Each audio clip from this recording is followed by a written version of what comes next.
Oh, now you can hear us. Oh. How bad is that? Oh. You're on the air. Hi. Hi. Sorry. No problem. Hi, how are ya? Hi. I'm very well. I apologize about that. I don't know what happened. No problem. That's okay. We're No good. problem. Okay, you're the veterinarian and CEO of Pharmacy. Now, Pharmacy is part of WAG, correct? Mm-hmm.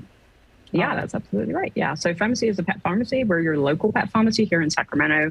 WAG is the #1 dog walking app. I use it myself. I absolutely love it. Oh, wonderful, wonderful.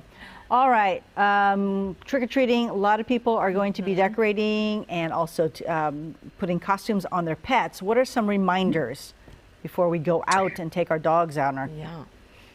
Yeah, absolutely. I think the #1 thing is safety. So I think the two main things I think about as a veterinarian is one is making sure the costumes are safe and making sure we're being treat-like.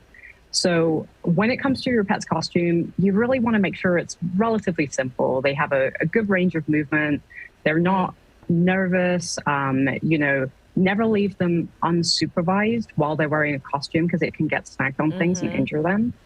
Try and avoid, if you can, kind of covering their ears, eyes, nose, and mouth, especially their nose, because dogs breathe through their nose.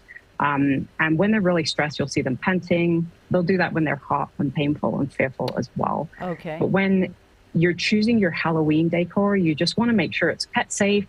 Try and keep it off of the ground as much as you possibly can. We all know, we have our repeat offenders in the vet world who come in because they've eaten things they shouldn't have. So any sort of like little dangly pieces on their costumes, you might want to avoid that.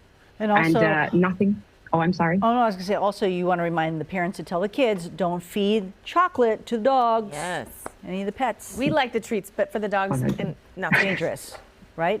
Absolutely. Absolutely. So keep some species appropriate treats. You guys have got it 100%. So species appropriate treats, you know what treats your dogs can handle.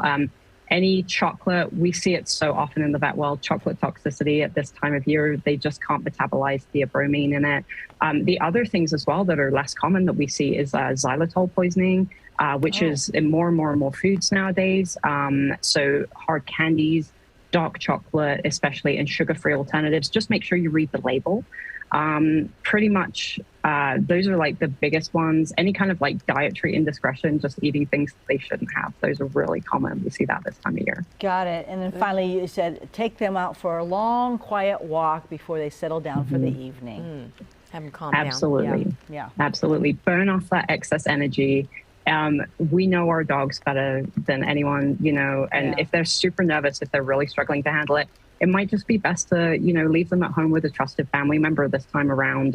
Do a trial run with your costume if you are going to take them out. Okay. Maybe a week to 2 weeks before. Make it a fun experience. All right. Wonderful. Thank you so much, Dr. Georgia Jeremiah, veterinarian CEO of Pharmacy, part of WAG.